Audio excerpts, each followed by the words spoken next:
Tudo bom, gente? Meu nome é Daniel, eu sou membro da Igreja Batista do Parque São Basílio. Venho aqui hoje para apresentar para vocês uma pequena reflexão sobre o Ano Novo, com o título Um Marco para Refletir. O nosso texto para base se encontra em Êxodo 12:2, que diz: Este mesmo mês vos será o princípio dos meses. Este vos será o primeiro dos meses do ano.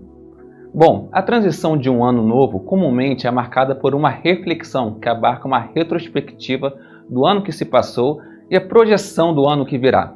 Um convite para que paremos e observemos a passagem do tempo, muitas vezes esquecidas nos nossos afazeres cotidianos ao longo do ano.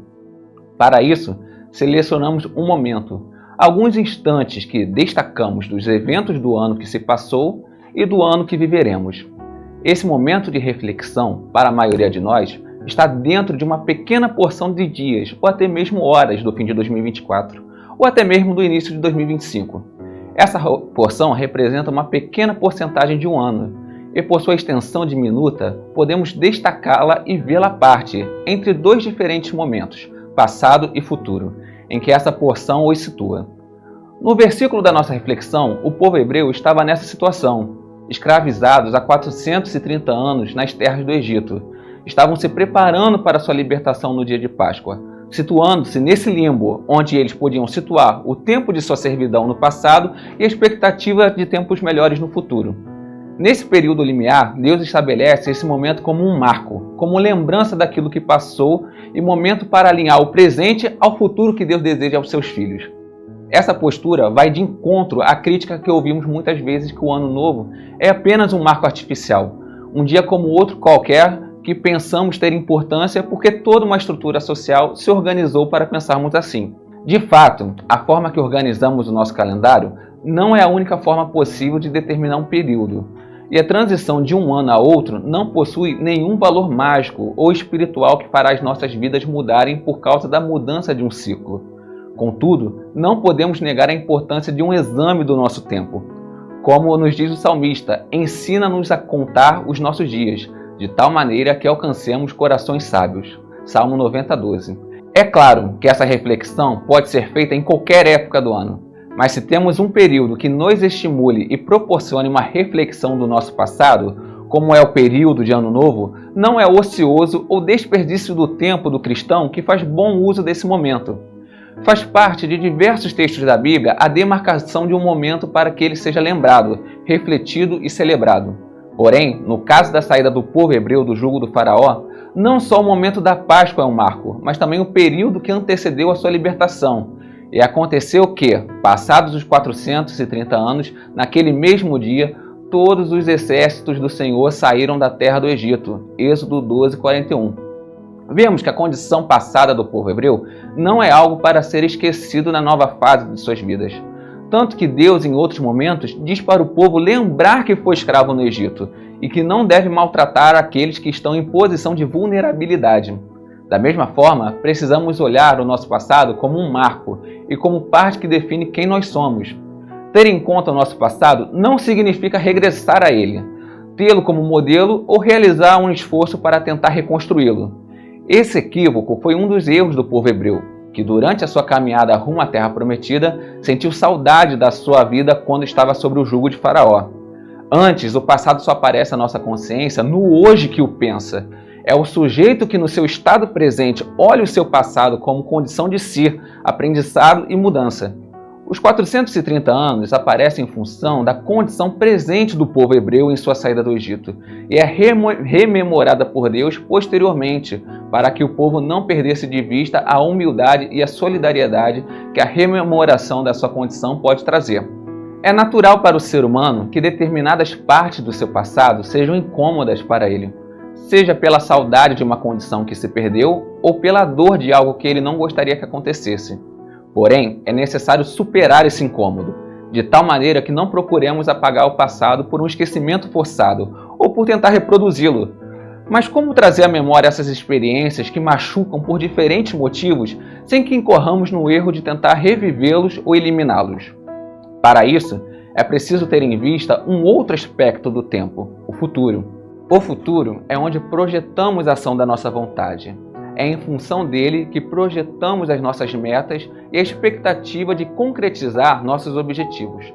O futuro possui múltiplas possibilidades, nas quais, diante delas, selecionamos as possibilidades que mais nos interessam e direcionamos as nossas ações para a realização daquilo que era apenas uma possibilidade. O futuro carrega então expectativas, esforço e incertezas. Incertezas porque nada garante que qualquer possibilidade necessariamente seja realizada. Podemos nos esforçar muito para conseguir algo e isso não se realizar. As possibilidades mais prováveis podem não acontecer, enquanto aquilo que considerávamos quase impossível pode se realizar, contrariando todas as expectativas. Diferente do passado, que é inalterável e solidificado, o futuro carregará sempre uma incerteza, sempre aberto a nos surpreender.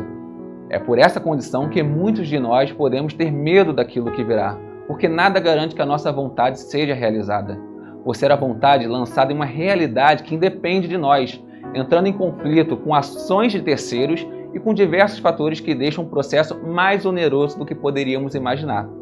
Esse conflito entre a nossa vontade diante de um mundo que é muito maior do que ela e que não nos oferece nenhuma garantia que todo o nosso esforço resultará naquilo que desejamos, acaba nos desanimando e fazendo-nos pensar se vale a pena continuar sonhando, ou até mesmo desconfiar no que Deus garantiu para os seus filhos. É nesse cenário que o povo hebreu, diante das dificuldades do deserto, desejou regressar para sua servidão no Egito, preferindo a estabilidade da sua condição passada em detrimento das inseguranças e incertezas que o futuro carrega em si. Por um lado, a Bíblia sustenta essa condição incerta do futuro e faz não esquecermos dela na Epístola de Tiago. Ei agora vós, que dizeis, hoje ou amanhã iremos a tal cidade, e lá passaremos um ano, e contrataremos, e ganharemos. Digo-vos que não sabeis o que acontecerá amanhã. Porque que é a vossa vida? É um vapor que aparece por um pouco, e depois se desvanece. Em lugar do que deveis dizer, se o Senhor quiser, e se vivermos, faremos isto ou aquilo. Tiago 4, versículo 13 a 15. Logo, longe da incerteza no que há de vir ter de ser superada, o cristão precisa ter em consideração que nada além daquilo que Deus falou tem alguma garantia. Por isso, precisamos ter uma postura de humildade, reconhecendo a nossa fragilidade e a dependência da nossa ação com a vontade de Deus. Como diz a Bíblia, o coração do homem planeja o seu caminho, mas o Senhor lhe dirige os passos. Provérbios 16, 9. Por isso, mais importante que fazer um marco que nos permite pensar no ano que passou e as expectativas do novo ano, é esse marco de reflexão estar debaixo da vontade de Deus.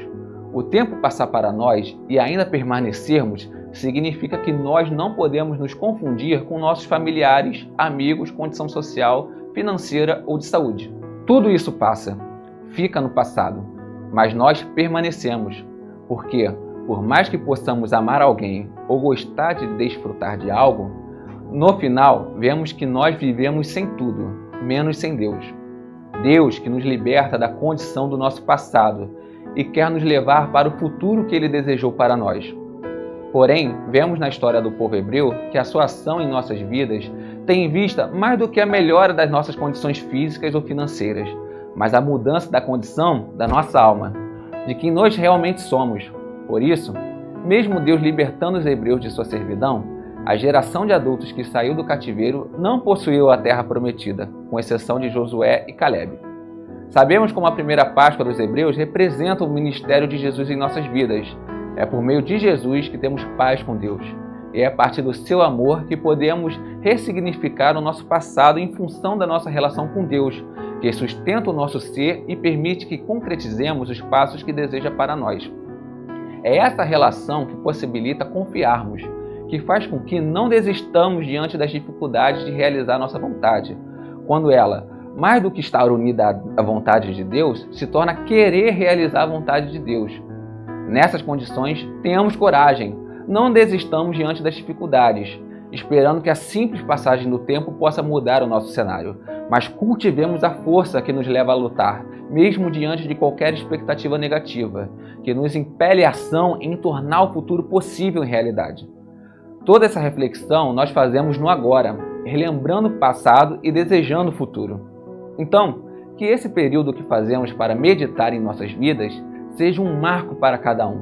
Não um marco determinado pelo comércio ou pelas convenções sociais, mas uma marcação determinada por nosso espírito, que, situando cada um de nós no tempo, nos direciona para o futuro que Deus deseja para nós. Que todos nós possamos viver bem esse marco, vendo o nosso passado como Deus quer que o vejamos, e vivendo um novo ano de acordo com a sua vontade. Feliz Ano Novo!